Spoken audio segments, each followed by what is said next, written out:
I'm going to show you one trick for when your stitches are pretty tight, but you have to work through them without changing your hook. So now I have to work here, and I have a pretty large hook, and I can just do it. So I take the tip, I rotate my needle, and I grab it from this side,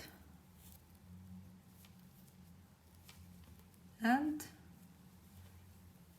I get my stitch here. Another one,